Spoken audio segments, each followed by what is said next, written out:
Woo! Feet paws. Feet paws. Now we should look at the rest of it. Down to my workstation. AKA the basement. Obviously these feet paws are exceedingly rough, but after taping them up a little bit and whatnot,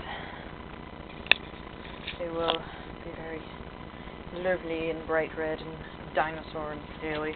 And, I don't know. Anyway, I am trying to make something kind of like that, except I mean it's just the head, the feet, arms, and tail, of course.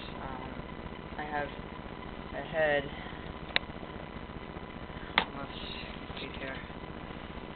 It's held completely on by elastic. I mean, I need to cut a bit off the bottom jaw and the front of the bottom jaw to make it more workable. Also need to reinforce the thing. I mean, I know cardboard is usually a very bad choice, but I'm making this half suit on a budget, and I just happened. But that's just there to duct tape.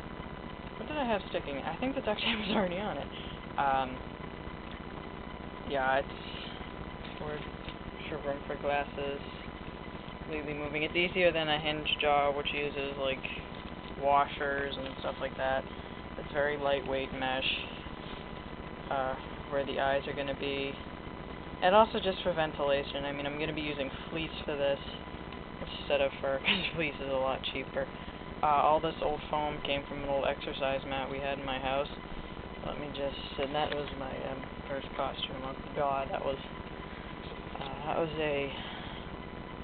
an experience, seeing as it's all cardboard and duct tape, and then extra black fabric. But let me show you how this one is working. Where should I put this? I didn't plan this video out, in case you... That's part of the tail. I'm taking the duct tape off soon. We will put this here. Hi. Hi, camera.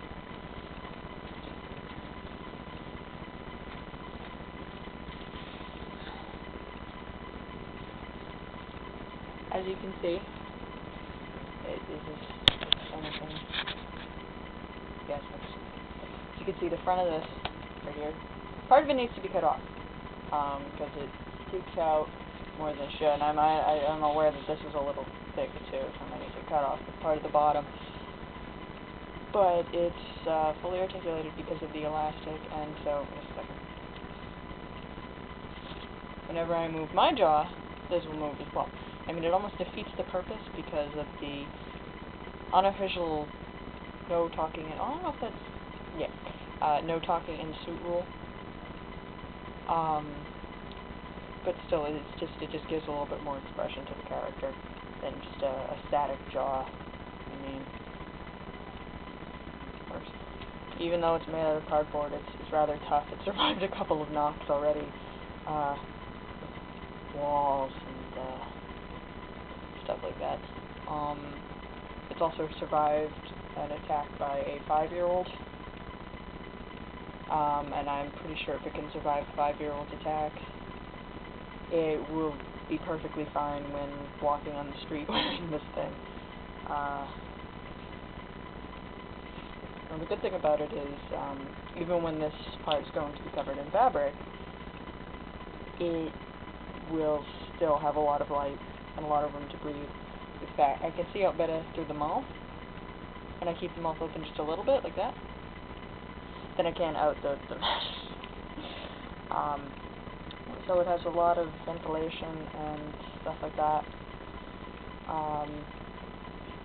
This is technically only my second costume, but if you have any questions on how I made the moving jaw, you can just ask, but it's fairly simple. You just figure out, like, that's where my collar, where your jaw bones are, and that's generally whereabouts you attach the elastic. I made it a little bit shorter than it should have been, so it would spring back,